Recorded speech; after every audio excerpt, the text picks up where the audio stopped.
सलवात पढ़ दीजिए मोहम्मद वाला।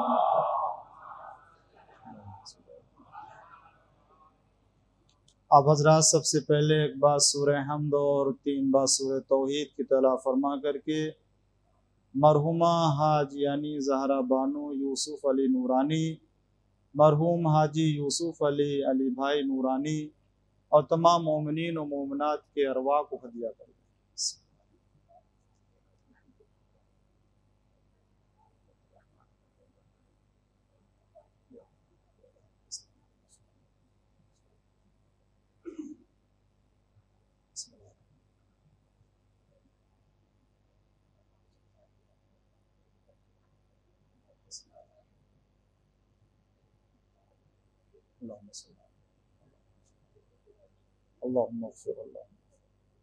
एक और सलवात पढ़ दीजिए आप हज़रात मिलजुल करके बुलंद आवाज़ से।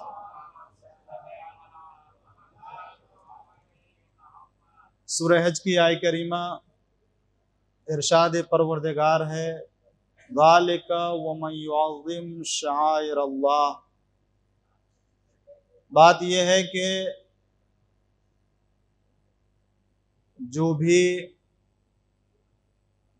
शायर इलाही और खुदा की अलामतों का एहतराम और ताज़ीम करता है, ये ताज़ीम उसके दिलों के तक़वे का नतीजा है। आय करीमा के ज़ैल में मैंने जिस मौजू का इंतखाब किया है वो मौजू है आज़ादारी इमाम हुसैन और उसकी बरकतें। कल की मजलिस में बतौर मुकद्दमा कुछ बातें मैंने अर्ज़ की थी और आज की मजलिस में भी दो तीन बातें तमहीदी तौर से आने वाले मौज़ूआत पर गुफ्तगू करने के लिए अर्ज़ करना चाहता हूँ। खुदावंद आलम ने, कल मैंने अर्ज़ किया था, परवरदिगार आलम ने दुनिया की तमाम कौमों में जो इज्जत और जो शरफ अता किया है, ये इज्जत ये शरफ किसी और कौम को अता नहीं किया है। कोई इसे महसूस करे या महसूस न करे, क्योंकि बहुत सी नेमतें होती हैं जो इंसान को अता की जाती है, उस नेमत का एहसास कभी कभी छिन जाने के बाद होता है। उस नेमत के रहने पर एहसास नहीं होता है। माह अज़ा का चांद नमूदार हो चुका है और ये माह मुहर्रम की पहली तारीख की शब अव्वल मुहर्रम की ये मजलिस है, यानी 1444 हिजरी, जो कल से आगाज हो जाएगा।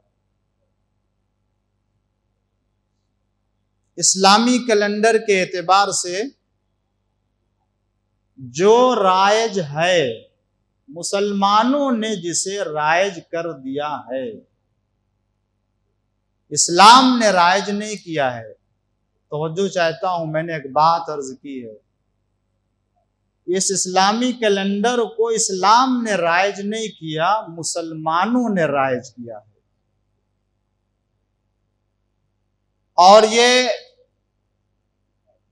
जो तारीख कल माह मुहर्रम की पहली तारीख और इस्लामी कैलेंडर और इस्लामी तक़वीम के लिहाज से 1444 हिजरी का जो साल आगाज होगा, ये दरअसल मुसलमानों का बनाया हुआ है। इस्लाम ने ऐसी कोई रहनुमाई नहीं की थी कि साल के पहले महीने को माह मुहर्रम करार दिया जाए। ये इस्लाम का नजरिया नहीं है, ये इस्लामी कैलेंडर नहीं है। इसीलिए आप देखें कि कल से व्हाट्सएप पर, इंटरनेट पर कुछ ऐसे मैसेज आएंगे जो नए साल की मुबारकबादी का आगाज होगा। मगर मैं मुसलमानों से अर्ज करूंगा, खास तौर से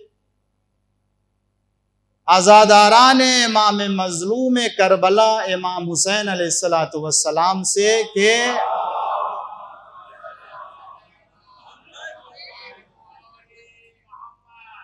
बनी उमैया के फेल को तकरार न करें।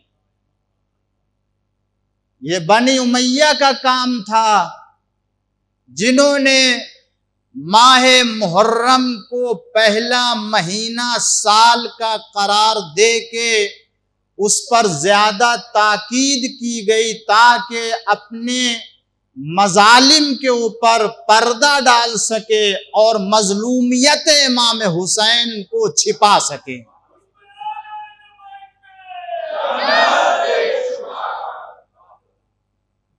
हिजरी महीना, हिजरी साल है ना, आप क्या कहते हैं इसको इस्लामी कैलेंडर में? आप किसी मुसलमान से पूछ लीजिए, आप इसको हिजरी साल कहते हैं ना। तो मैं आपसे यह दरियाफ्त करना चाहता हूं, हिजरी साल है तो फिर इस्लामी साल का पहला महीना वो महीना होना चाहिए जिस महीने में पैगंबर इस्लाम ने हिजरत की है। इस्लामी अगर साल करार दे रहे हो और उसका नाम भी हिजरी और इसको मंसूब कर रहे हैं पैगंबर इस्लाम की हिजरत से, तो फिर जिस महीने में रसूल ने हिजरत की है उस महीने को साल का पहला महीना करार देना चाहिए। और तमाम मुअर्रिखीन, चाहे इब्ने कसीर हो अल बिदाया व निहाया में, चाहे वफाउल वफा हो, चाहे दीगर अहले सुन्नत की मोतबर तारीखें हों, तमाम मुअर्रिखीन इस बात के ऊपर इत्तिफाक रखते हैं हुजूर अकरम ने माहे रबी अव्वल की इब्तिदाई तारीखों में मक्का से मदीना हिजरत किया है। जब माहे रबी अव्वल का महीना था, जब महीने माहे रबी अव्वल कह लीजिए माहे रबी अव्वल था, तो फिर हिजरत की तरफ अगर मंसूब कर रहे हैं तो साल का पहला महीना रबी अव्वल होना चाहिए, मुहर्रम नहीं होना चाहिए। मैं बताता हूं मुहर्रम क्यों किया, तो जो चाहते हो अजीजो, बात आ गई है इब्तिदाई, चूंकि मजलिस पहली मजलिस है माह अज़ा की, लिहाजा इससे मुताल्लिक एक बात अर्ज करना जरूरी समझता था, इसलिए मैं आपके गोश गुजार करना चाहता हूं ताकि हमारे बच्चों के जहनों में, नौजवानों के जहनों में, बुजुर्गों के जहनों में ये बात रहे और जब ये गुफ्तगू हो तो इस हकीकत को पेश कर सके। आप किसी भी अपने तारीख दां के किताब को लेके आइए, हुजूर अकरम ने किस महीने में हिजरत फरमाई है? वो रबी अव्वल का महीना है। और एक तारीख ये है, हुजूर अकरम ने अपनी जिंदगी में साले हिजरत के पहले महीने को रबी अव्वल का महीना करार दे दिया था और आपने पहला महीना रबी अव्वल का मुअय्यन किया था। बाद में आने वाले हाकिमों ने जिस तरीके से इस्लाम की ओर बहुत से अहकाम में तब्दीली पैदा की, उसी तरीके से साल के महीने में भी तब्दीली पैदा कर दी। इन हाकिमों ने नमाज में अपनी सियासत दाखिल की।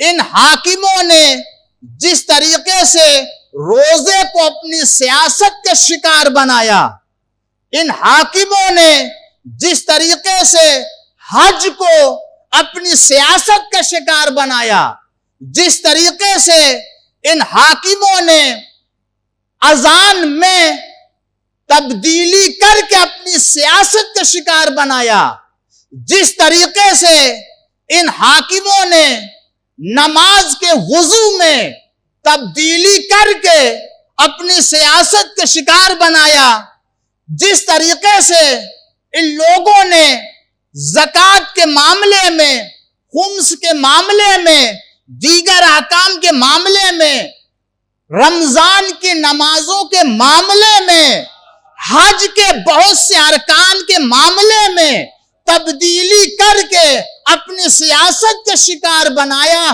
उसी तरीके से इस्लामी कैलेंडर को भी अपनी सियासत का शिकार बनाया है और माह मुहर्रम को साल का पहला महीना करार देके अपनी हकीकत को जाहिर कर दिया। क्या? क्यों? इसलिए दौरान जाहिलियत में साल का पहला महीना मुहर्रम हुआ करता था। दौरान जाहिलियत में पहला महीना साल का मुहर्रम हुआ करता था। पैगंबर ने इस्लामी साल को सबसे पहला महीना रबी अव्वल करार दिया। इस तरीके से तब्दीली करके एक तरफ हिजरत पैगंबर के अजमत पर पर्दा डाला गया, दूसरी तरफ शबे हिजरत बिस्तरे पैगंबर पर अली के सोने की फजीलत पर पर्दा डाला गया। इस तरह से चाहा था कि इस हकीकत को छिपा लिया जाए और उसके बाद चाहा कि वही दौर जाहिलियत की रस्म को फिर से यहां जिंदा किया जाए। वरना हकीकत यह है कि खुद जनाब सईद इब्न जो रावी है सईद खुदरी खुद बयान करते हैं कि पैगंबर इस्लाम हजरत मोहम्मद मुस्तफ़ा सल्लल्लाहु अलैहि वसल्लम ने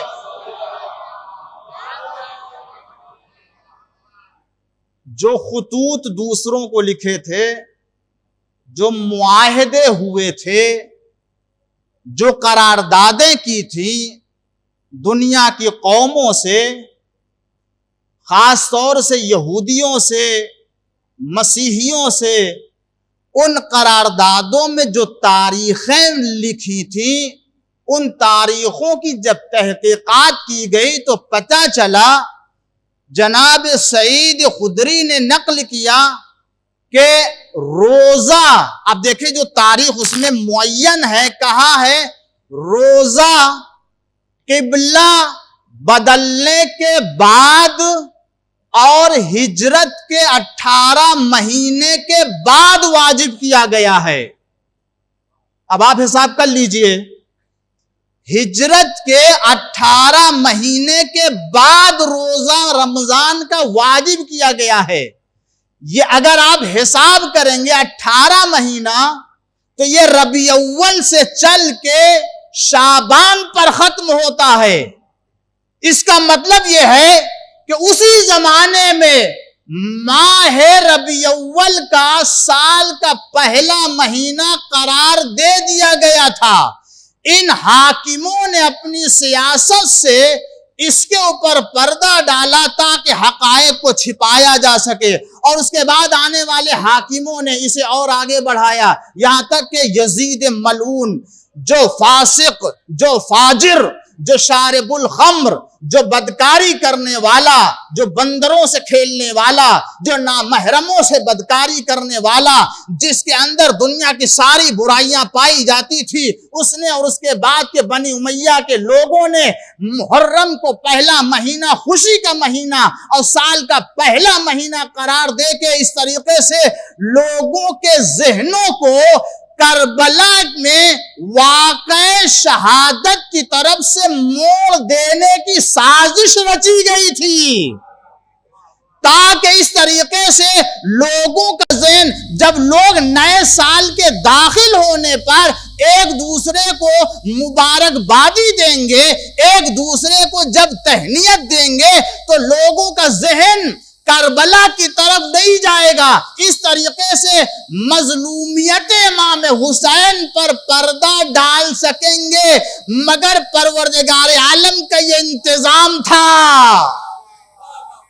ये खुदा की कुदरत थी कि उन्होंने जिस सियासत को अपने फायदे में देख के माह मुहर्रम को पहला महीना करार दे के मजलूमियत अहले बैत पे पर्दा डालना चाहा था, अल्लाह ने उसी सियासत को बनी उमैया के गले में लानत का हार डाल दिया।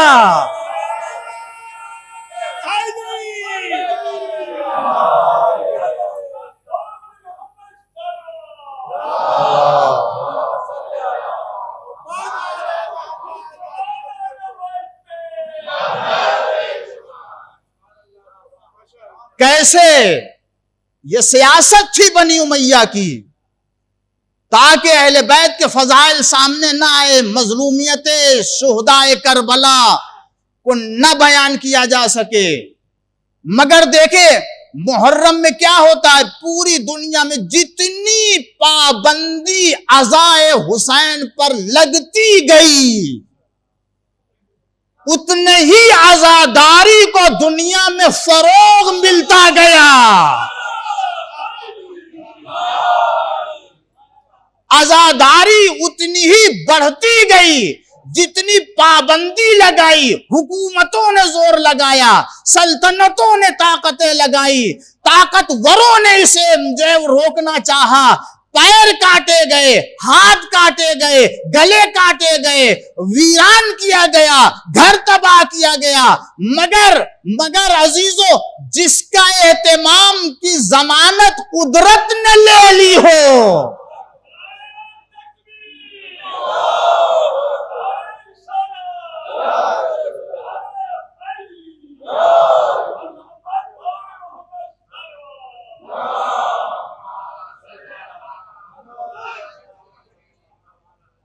आज आजादारी में क्या होता है, मुहर्रम में क्या हो रहा है, अहले बैत के फजाइल बयान किए जा रहे हैं,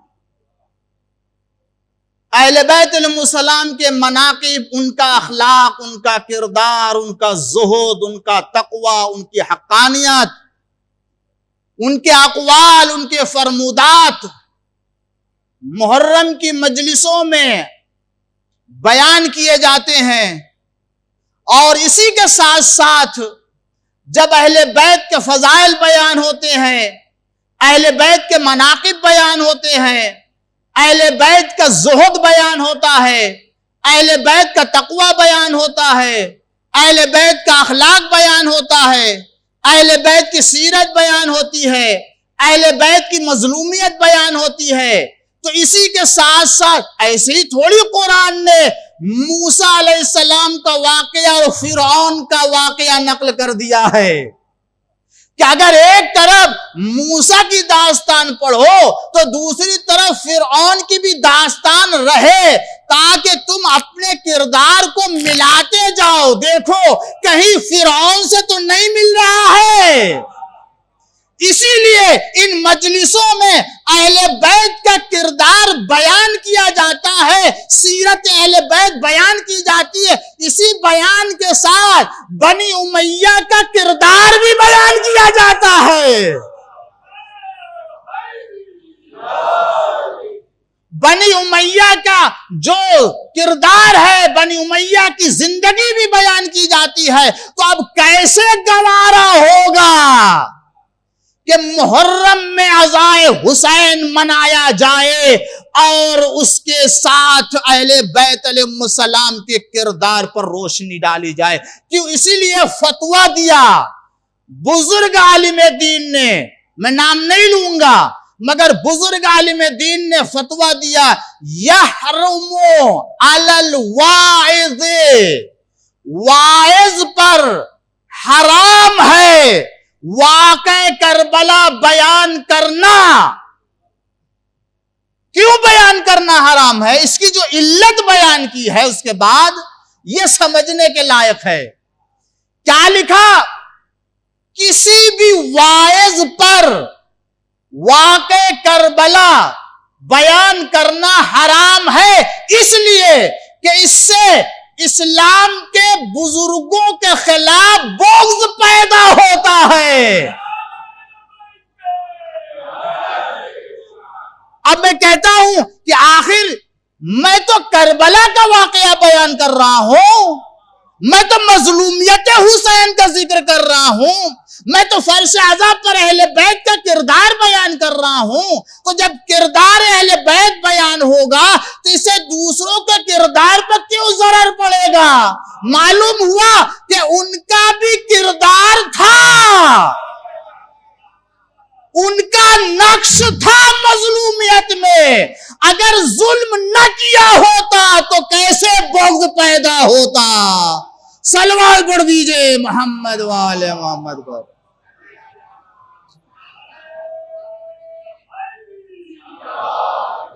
एक और सलवात पढ़ दीजिए बाआवाज़ बुलंद मिलजुल करके।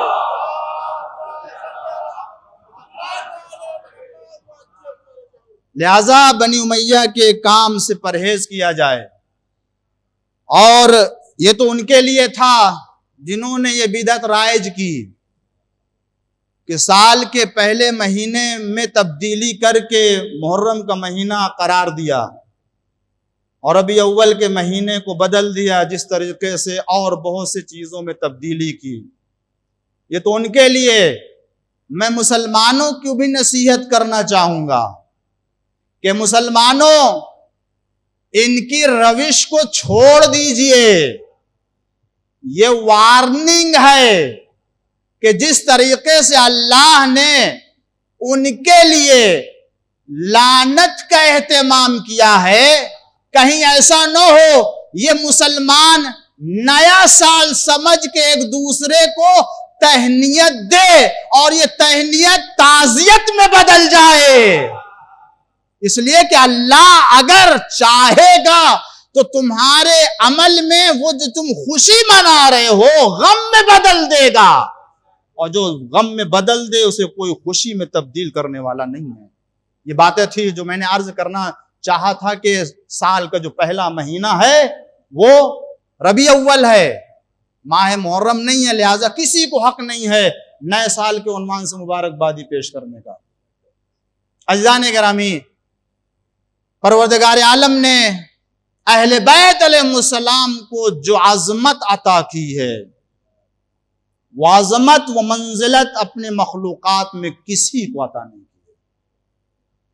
और उसके बाद माह अज़ा का आगाज हो गया है। इस मुनासिबत से एक बात और अर्ज करूं, आज की भी मजलिस तमहीदी मजलिस होगी, ये समझ लीजिए।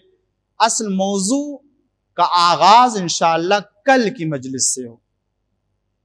और अर्ज करूंगा, वाकई मैंने इस सिलसिले में जो बातें देखी हैं वो आपके लिए, मेरे लिए भी और हर आज़ादार के लिए, कि आज़ादारी से मुताल्लिक जो हदीसें और जो हक़ाइक़ मैंने किताबों में देखे हैं, अल्लाह अकबर, बहुत खुशनसीब हैं, बहुत खुशनसीब हैं। देखिए, जब हम माह अज़ा के लिए अपने को आमादा कर चुके हैं तो इससे मुताल्लिक ये बात मैं अर्ज कर देना और ज़रूरी समझता हूँ कि ये सच है कि कोई भी काम पहले से मंसूबा बना के किया जाता है तो उस काम में कामयाबी ज्यादा होती है। कोई भी काम हो, कोई भी काम, किसी भी तरीके का काम हो, अगर पहले से तैयारी करके किया जाता है तो उस काम में नतीजा भी बेहतर देखने को मिलता है। कोई भी काम दुनिया में हो, और इसी के मुकाबिल में अगर तैयारी नहीं की जाती है तो वो काम कहीं न कहीं किसी न किसी तरीके का कोई ना, आप दुनियावी काम, सफर से पहले सफर की तैयारी करते हैं। कोई मेहमान आने वाला है, मेहमान नवाजी की तैयारी पहले से करते हैं। कोई प्रोग्राम करना है, प्रोग्राम करने से पहले की तैयारी करते हैं। हर काम की तैयारी पहले से होती है तो वो काम बेहतर तरीके से अंजाम पाता है। ये दुनियावी मामलात में, और रूहानी फिजा की मिसाल अगर दूं तो वहां भी यही अल्लाह ने रखा है। तवज्जो चाहता हूं जीजो, अगर रूहानी दुनिया की मिसाल दूं तो मैं माह रमजान की मिसाल दूं।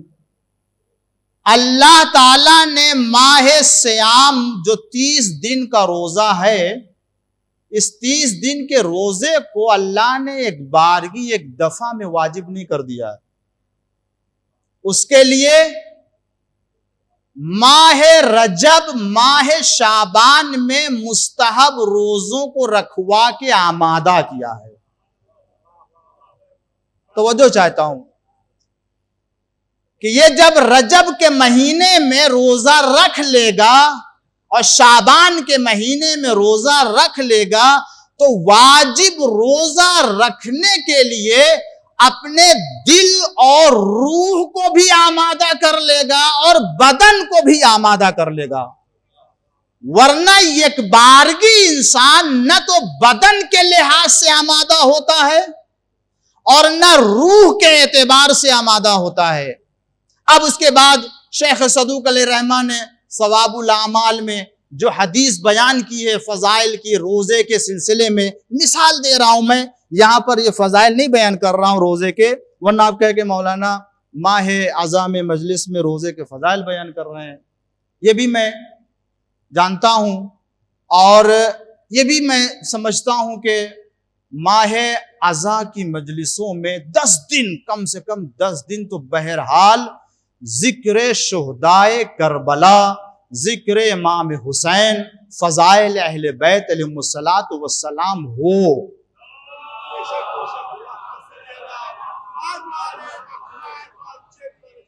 हाँ, 10 दिन के बाद अलबत्ता ये कोई ऐसा दस्तूर नहीं बयान कर रहा हूं कि जो इस्लामी कहा जाए या कि नहीं, मुनासिबत मैं समझता हूं। बहरहाल ये 10 दिन बहरहाल वो कि जिसमें इमाम हुसैन, खास तौर से इमाम हुसैन अलैहिस्सलाम के फजाइल, उनका अखलाक, उनकी जिंदगी, अहले बैत के फजाइल मनाकिब बयान किए जाएं ताकि आज़ादारों को उनके कमालात, उनके मोजिज़ात और उनके किरदार से आशनाई हो सके। तो खुदावंद आलम ने माह सियाम से पहले रजब और शाबान में रोजे का हुक्म दिया और जो रिवायत मासूमीन की हदीसों से शेख सदूक अलैहिर्रहमान ने नकल किया है और कहा कि जिसने रजब के महीने में 1 रोजा रखा उसके लिए इतनी फजीलत, जिसने 2 रोजा रखा उसके लिए ये फजीलत, जिसने 3 रखा, तो पूरे 30 दिन के फजाइल। उसी तरीके से माह शाबान के रोजे की फजीलत। अब जब उसके बाद जब माह सियाम आता है तो अब ये रोजादार जो पहले से 60 रोजा रख चुका है, अब वो आमादा हो चुका है शबहाए कद्र के फैज हासिल करने के लिए और माह सियाम की रूहानियत को हासिल करने के लिए।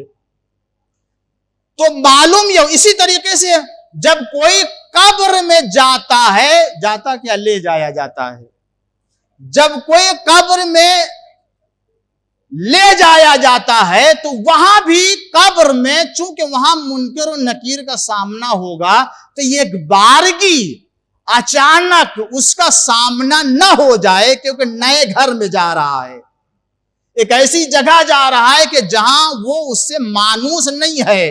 तो क्या किया जाता है, इस्लामी दस्तूर है ये कि कब्र से पहले उसे मंजिल दे दीजिए, चाहे औरत हो या मर्द हो, उसे 2-3 मंजिल दी जाती है ताकि ये कब्र में जाने के लिए आमादा हो जाए, अच्छे से तैयार हो जाए कि एक बारगी अल्लाह ने इस तरह से रखा है। तो माह सियाम की तैयारी के लिए खुदा ने 2 महीने करार दिए। तो अब बताइए, जिसके वजूद से माह सियाम के और माह रमजान के रोजों की रूहानियत बाकी है, जिसके वजूद से नमाज कायम है, जिसके वजूद से रोजा कायम है, तो जब उसकी शहादत के लिए अज़ाए हुसैन मनाएंगे तो अज़ाए हुसैन के लिए तैयारी कितने दिनों से होनी चाहिए? मैं बताता हूं अजीजों, मैं बताता हूं। एक सलवात पढ़ दीजिए मोहम्मद वाले मोहम्मद पर। माह रजब, माह शाबान, ये 2 दिन माह रमजान की तैयारी के लिए खुदावंद आलम ने, ये अजमत है इमाम हुसैन और इमाम हुसैन की आजादारी के लिए कि 2 महीना तैयारी के लिए नहीं रखे हैं। आप सबके घर में है, यहां मस्जिद में भी है, मफातिउल जनान उठा के देख लीजिए, शेख अब्बास उम्मी ने, आप देखिए इमाम हुसैन को याद करने के लिए पूरे साल में कितने दिनों को करार दिया गया है। कहा गया है हर शबे जुमा इमाम हुसैन की जियारत पढ़िए, जुमे के दिन में इमाम हुसैन को याद कीजिए, नीमे शाबान में इमाम हुसैन को याद कीजिए, 3 शाबान को इमाम हुसैन को याद कीजिए, नीमे रजब में इमाम हुसैन को याद कीजिए, ईद उल फित्र में इमाम हुसैन को याद कीजिए, ईद कुर्बा में इमाम हुसैन को याद कीजिए, शबे गदीर में इमाम हुसैन को याद कीजिए, रोजे गदीर में इमाम हुसैन को याद कीजिए, मुबाहले में इमाम हुसैन को याद कीजिए, रोजे अरफा में इमाम हुसैन को याद कीजिए। ये कितने दिन हो गए, गोया पूरे साल तैयारी हो रही है। और उसके बाद देखिए, ये तो वो अय्याम है, ये मुनासिबतें हैं जिन मुनासिबतों में हमें इमाम हुसैन को याद करने के लिए कहा गया। ये अल्लाह का करम है कि अल्लाह ने हमारी नमाजों को भी दूसरी की नमाजों से अलग कर दिया है। हम रोजाना नमाज पढ़ते हैं, हर रकत में 2 सजदे होते हैं। आप बताइए ये सजदे कहां करते हैं? ये जो सजदे जो पेशानी रखते हैं सजदे में, ये भी कब्र इमाम हुसैन के खाक और तुरबत पे रखते हैं।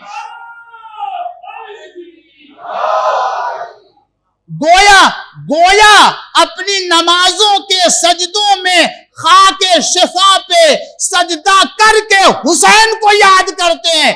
तो हम पूरे साल हर दिन कई मर्तबा याद करते हैं।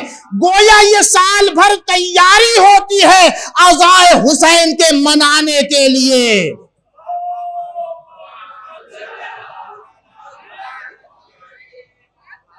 एक और सलवात पढ़ दीजिए, मोहम्मद वाले मोहम्मद। दुनिया तलाश करती है खुशियां तमाम उम्र, दुनिया तलाश करती है खुशियां तमाम उम्र, हमको गमे हुसैन तेरा इंतजार है, हमको गमे हुसैन तेरा इंतजार। ये साल भर तैयारी करते हैं। तो अब अजीजों, जब साल भर की तैयारी होती है अज़ाए हुसैन मनाने के लिए, तो फिर हमें जिस तरीके से माह सियाम में पूरे तौर से शबाए कद्र की रातों से उसके फैज़ को हासिल करने का मौका मिलता है और अपने को तैयार करके जाते हैं, माह अज़ा में भी जब हम साल भर तैयार हो के आते हैं, तो फिर देखो आज पहली तारीख की शब है। हर अज़ादार अहद कर ले और अपने आप को देख ले कि जब यह माह अज़ा खत्म होगा तो हमने इन मजलिसों से क्या हासिल किया, हमने इन मजलिसों से क्या पाया।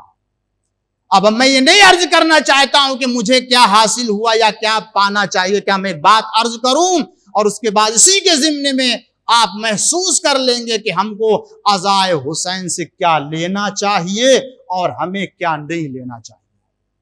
अजीज़ान गिरामी, ये मजलिस हुसैन वो है कि जो इंसान के वजूद को पाक कर देती है। ये मजलिस हुसैन वो है कि जो इंसान के फिक्र को पाक करती है। ये मजलिस हुसैन वो है कि जो इंसान को गुनाहों से पाक कर देती है।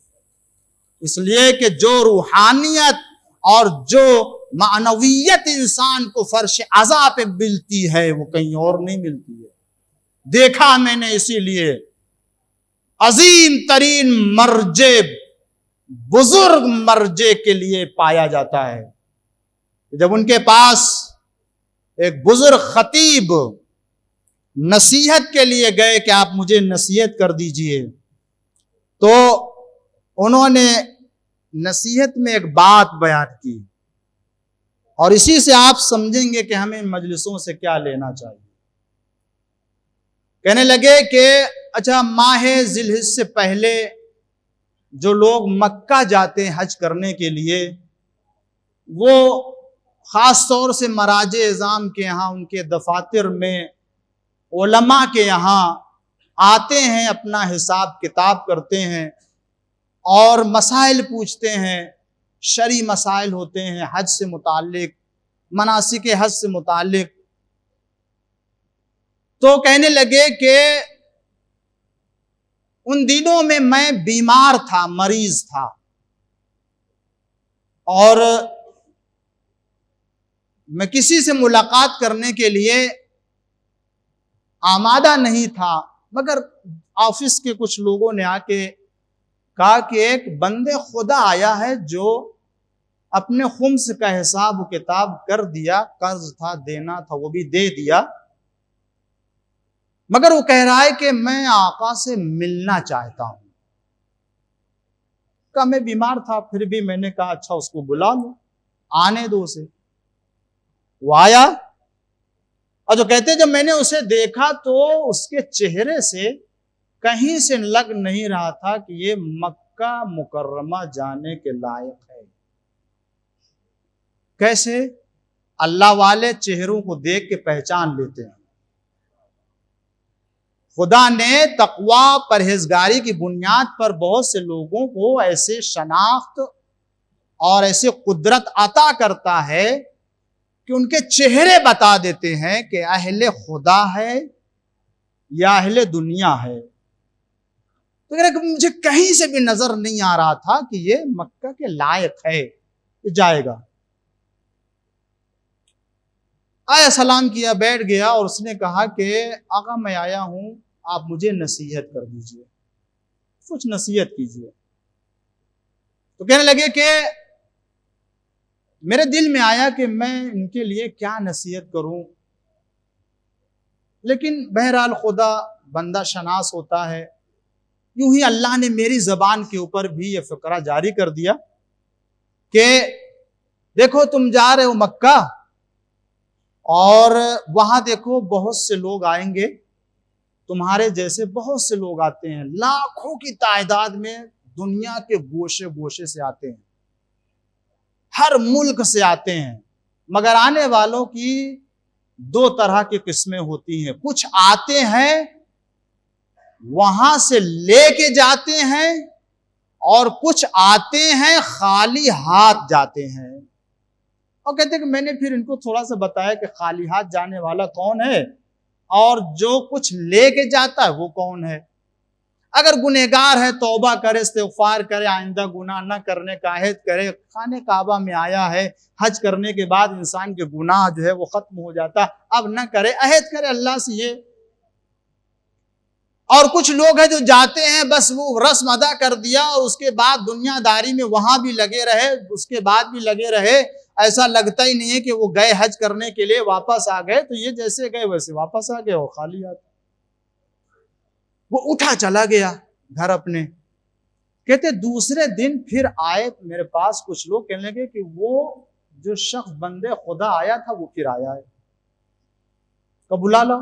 वो आया, और आने के बाद कहने लगा कि आका मैं चाहता हूं तन्हाई में आपसे बात करूं, कोई ना रहे, सबको अकेले। मैंने भी जो भी कमरे में था सबसे कहा जाओ तुम लोग, सब लोग, कोई ना रहे यहां पे, अकेले में। जैसे सब चले गए तो बंदे खुदा ने गिरिया करना शुरू कर दिया, रोने लगा।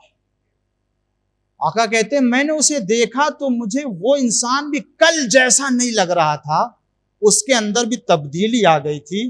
वो चेहरा नहीं था जो चेहरा कल था उसका।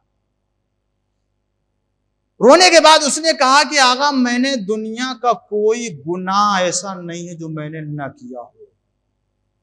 आप तसव्वुर भी नहीं कर सकते हैं जिस गुनाह का वो गुनाह भी मैंने किया है। और जब मैंने कल आपसे नसीहत तलब की और आपने नसीहत की, मैं घर गया, आपकी नसीहत ने मेरी नींद हराम कर दी थी। मैं बिस्तर पर सोया नहीं रात भर। मैंने कहा खुदाया सारी दुनिया और दुनिया का हर काम मैंने किया, कोई काम ऐसा जिसको मैंने न छोड़ा हो, ये नसीहत के जा रहे हो मक्का तो खाली हाथ वापस ना आना। परवरदिगार दुनिया की हर चीज मैंने हासिल की, कहीं ऐसा ना हो कि मैं मक्का जाऊं और खाली हाथ वापस आ जाऊं। वाकया यह है कि एक दिन मेरी बीवी रिश्तेदारों में किसी के घर में मजलिस हुसैन थी, उस मजलिस में गई हुई थी। जाकिर ने बयान किया अगर किसी पर हज वाजिब है और वो हज नहीं करता है तो मुत यहूदियन और नसरानियन, वो चाहे तो फिर यहूदी मर जाए या नसरानी बन के मर जाए। अगर किसी पर हज वाजिब है और हज नहीं किया तो चाहे यहूदी मरे या नसरानी मरे, ये बयान किया। तो बीवी आई मजलिस इमाम हुसैन के बाद और मुझसे कहा कि हम मक्का जाएंगे। तो मैंने उसे कहा छोड़ो, ये क्या तुम बात कर रहे हो, मैं तो ऐसा आदमी था, न मैं मक्का मदीने का आदमी था, न मशहद का आदमी था, न करबला का। अभी तो सब बातें मेरे जहन में थी भी नहीं, मैं इनकी अहमियत को भी नहीं जानता था। मगर कहा नहीं हमें चलना है। तो मैंने भी सोचा दुनिया की हर जगह गया, चलो मक्का भी हो के आते हैं। तैयार किया, टिकट लिया, नाम लिखाया, सब कुछ तैयार। अब जब हज जाने के लिए तैयारी की तो वहां मसाइल बयान किए जाते। मसाइल बयान करने वाले ने बयान किया कि अगर किसी के ऊपर किसी का हक है, चाहे वो शरई हक हो या कोई और हक हो, उसे अदा किए बगैर अगर हज करेगा तो उसका हज नहीं होगा। मेरी बीवी आई कहने लगी तो लिहाजा चलो अपने तमाम माल का हिसाब किताब देना है, खुम्स अदा करना है, वरना उसके बगैर हज नहीं होने वाला है। लिहाजा मैं आया, सारा हिसाब किताब किया और उसके बाद आका मैं तो कल ऐसे ही आया था, मुझे कुछ काम नहीं था, मैंने सोचा आपसे मुलाकात कर लूं। मैं जब आया तो मेरे जबान पर कुछ नहीं, सिर्फ ये बात आ गई, न पहले से इरादा था, कुछ नहीं था, बस ये जबान पर जारी हो गया कि आप मुझे नसीहत कर दीजिए।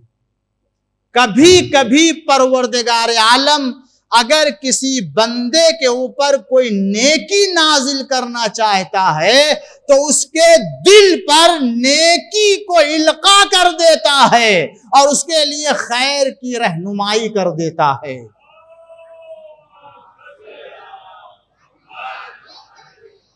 तफसीली वाकया है, मगर आखिर में क्या हुआ, कहता है खुदा हाफिजी करके, नसीहतें करके उसके वापस उठा जाने के बाद मक्का गया। वो मर्ज तकलीद ने बयान किया जाकिर से, कहते हैं कि जब वो मक्का हज करके वापस आया तो मैंने उसे देखा, मेरे पास मुलाकात के लिए आया, मैंने उसे देखा, वाकई खुदा की कसम, कहते क्या है, उस साल जिन लोगों का हज कबूल हुआ था उन लोगों में से वो बंदे खुदा भी था जिसका हज कबूल हुआ है। मैं ये अर्ज करना चाहता हूं अज़ीज़ाने गिरामी, नतीजा क्या निकला, नतीजा क्या मिला इससे? इस बंदे खुदा ने अपनी तमाम उम्र को एक तरफ रख दिया और राह खुदा में आके अल्लाह की बारगाह में तौबा कर लिया। किसकी बरकत से हुआ? इसकी बीवी न मजलिस हुसैन में जाती और न मजलिस हुसैन से पैगाम लेके आती। ये पैगाम अज़ाए हुसैन है कि गुनहगार की जिंदगी को उलट दिया। ए अजीजों, अज़ाए हुसैन मनाते हैं और फर्श अज़ा पर आए हैं तो अहद कीजिए कि इसके बाद फर्श अज़ा से वो चीज लेके उठेंगे कि अगर किसी गुनाह के रास्ते पर है तो रास्ता छोड़ देंगे, गुनाह की मंजिल पर है तो मंजिल छोड़ देंगे।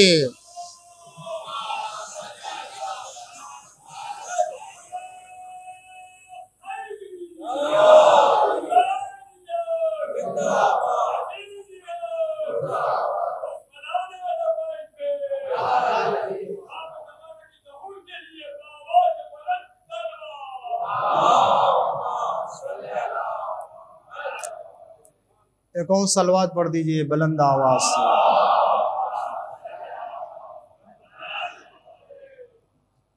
इन मजालिस हुसैन से इंसान को तकवा मिलता है। और इसीलिए आप खुशनसीब हैं। ये मजलिसें जो साल भर होती हैं, ये 2 महीना 8 दिन की अज़ाए हुसैन ज़रूर है, मगर हम तो साल भर अज़ादार होते हैं। और मैं ये अर्ज़ करूँ, इस मस्जिद में आप लोग खुशनसीब हैं। मैं आप लोगों से कह रहा हूँ जो इस मस्जिद में नमाज़ पढ़ते हैं, ख़ास तौर से सुबह की नमाज के बाद, क्योंकि मुझे मालूम है कि इस मस्जिद में और भी मस्जिदें होंगी, मगर यहाँ मालूम है रोज़ाना साल भर नमाज सुबह के बाद मजलिस हुसैन होती है, रोज़ाना। बड़ी बरकत है मजलिस हुसैन की। और ये जो रोज़ाना और साल भर हम अज़ादार होते हैं, ये मिस्दाक हैं उस हदीस का कि जिस हदीस में शहजादी ने अपने बाबा से अर्ज किया था, बाबा जान, जब मेरा बेटा हुसैन कत्ल किया जाएगा तो जब आप न होंगे, जब अली न होंगे, जब मैं न रहूंगी और जब हसन मुज्तबा न होंगे तो मेरे लाल पर मातम कौन करेगा। अज़ादारों, हम तमन्नाए सैयदा हैं, हम इस हदीस के मिस्दाक हैं। तमन्नाए सैयदा को कोई मिटा नहीं सकता, और जो तमन्नाए सैयदा को कोई नहीं मिटा सकता, तो अज़ादारों को भी सफ़े हस्ती से कोई नहीं मिटा सकता। हाँ शहजादी, कल आपने आरज़ू की थी मेरे लाल पर मातम कौन करेगा। ये लीजिए अज़ादार हाजिर है ये पुरसा देने के लिए। ए शहजादी, अरे आपने फरमाया था बाबा जान, तो रसूलुल्लाह ने फरमाया था, ए मेरी बेटी, खुदा कौम को पैदा करेगा जिसके जवान मेरे जवानों पर, जिनकी औरतें हमारी औरतों पर, कि जिनके बच्चे हमारे बच्चों के ऊपर मातम करेंगे। हाँ आज़ादारों, हुसैन हुसैन कुश्ते अश्क है जिन्हें रुला रुला के मारा गया है। फर्श अज़ा बिछ गई है। अज़ादारों, अब ये 10 दिन मुसलसल हुसैन का गम मनाया जाता रहेगा। मुसलसल हम हुसैन पर रोते रहेंगे, मुसलसल हम सैयदा के लाल पर आंसू बहाते रहेंगे। अज़ादारों, याद कीजिए उस मंजिल को कि जब हुसैन मदीने से निकल रहे थे, कैसे एक मर्तबा जब वलीद के दरबार से वापस आए तो आवाज दी, बहन ज़ैनब, अब ये मदीना रहने के काबिल नहीं रह गया। ए बहन ज़ैनब, हम मदीना छोड़ के जा रहे हैं, लिहाजा सामान सफर तैयार कर लो। लीजिए अज़ादारों, सामान सफर तैयार किया जाने लगा। हाय, जिस मदीने में हुसैन ने बचपना गुजारा हो, जिस मदीने में नाना रसूलुल्लाह के साथ रहे हो, अरे जिस मदीने में अपने बाबा अली मुर्तजा के साथ रहे हो, अरे उस मदीने को छोड़ रहे हैं, रसूलुल्लाह के शहर को छोड़ रहे हैं। ये अज़ादारों, हुसैन आए कब्र रसूलुल्लाह पर, एक मर्तबा लिपट गए कब्र रसूल से। रिवायत बताती है हुसैन लिपट गए कब्र रसूल से, कहा, नाना, ए नाना, ये मदीना रहने के काबिल नहीं रह गया। एक जुमला अर्ज किया। ए अज़ादारों, आप बहुत मुसाब होंगे। शायद हुसैन घबरा के या हालात के देख करके अर्ज कर रहे थे, मरना हुसैन तो जानते थे कि हमारा मिशन क्या है। एक जुमला अर्ज किया, नाना, मुझे अपने पास बुला लीजिए, नाना, आप मुझे अपने। कब्र रसूल से आवाज आई, ए बेटा हुसैन, अगर तुम हमारे पास आओगे तो मेरे दीन को कौन बचाएगा। ए हुसैन, तुम भी मदीना से जाओ और औरतों को भी ले ले करके जाओ। हुसैन रुखसत हुए, माँ की लहद पर आए। आने के बाद एक मरतबा आवाज दी, अम्मा, अरे ये हुसैन जा रहा है। भाई के लहद पर आए। ए भाई, रुखसत हुए अज़ादारों। रावी कहता है कि मैंने देखा कि जो नया नया मदीने में आया था, अजब मदीने में कोहराम मचा हुआ है। हर दवाम दरो दीवार से उदासी छाई हुई है और जाहिर हो रही। कहने लगा ये कैसा आलम है। किसी ने पढ़ करके कहा तुझे नहीं मालूम, फर्जंद रसूल मदीना छोड़ के जा रहा है, तुझे नहीं पता? कहा हाँ हाँ हाँ हाँ, मैं भी देखना चाहता हूँ। कहाँ है? महल्ले बनी हाशिम की तरफ उसे रहनुमाई की गई। आया रावी, दूर से कहता मैं खड़ा हो गया, मैंने महसूस किया कि ऐसा लगता है कि काफिला तैयार हो रहा है। कुछ ऊंट आए, आने के बाद बिठाए गए, उसके ऊपर सामान रखा गया, ऊंट आगे बढ़ गया। इज़्ज़तदारों तवज्जो चाहता हूं, बहुत मुसाब होंगे। ये ऊंट आगे बढ़ गया। थोड़ी देर के बाद देखा एक दूसरा ऊंट आया, उसके ऊपर हमारी थी, उस ऊंट को बिठाया गया। मैंने देखा कि उधर से एक जवान उठा, एक बच्चा उठा और उधर से एक मुअज्जमा आई, उसने सवार किया। मैंने कहा ये कौन है? कहा ये बच्चा हसन की जान कासिम है। सवार होने वाली उनकी माँ उम्मे फरवा है। उसके बाद दूसरा नाका लाया गया और उसके बाद उसे बिठाया गया। देखा एक जवान आगे बढ़ा, बढ़ करके उसने एक मुअज्जमा को सवार किया। कहा ये कौन? कहा ये हुसैन का बेटा कड़ियल जवान अली अकबर। सवार होने वाले उनकी माँ उम्मे लैला है। इज़्ज़तदारों, रावी कहता मैंने महसूस किया। एक मरतबा क्या देखा, तीसरा नाका आया, उसे जमीन पर बिठाया गया। अब उसके बाद देखा कि एक मुअज्जमा, उधर से एक और नौजवान उठा, एक और नौजवान उठा, उधर से वो जो बच्चा था वो भी उठा और उसके बाद बढ़ करके आगे उसे बड़े एहतराम से सवार किया। मैंने पूछा ये कौन है? कहने लगे कि ये अबुल फजल अब्बास है। सवार होने वाली अली की छोटी बेटी उम्मे कुलसूम है। अभी तक अज़ादारों, हुसैन सामान्य सफर की तैयारी का जायजा ले रहे थे और आप काफिले की तैयारी को मुशाहिदा कर रहे थे। हुसैन कुर्सी पर बैठे हुए हैं, मगर रावी कहता है मैंने अजब मंजर देखा। अब जो एक नाका लाया गया, उधर से एक मुअज्जमा बढ़ी तो क्या देखा, उधर से बच्चा बढ़ा, उधर से नौजवान उठा। अब हुसैन भी कुर्सी से उठ गए।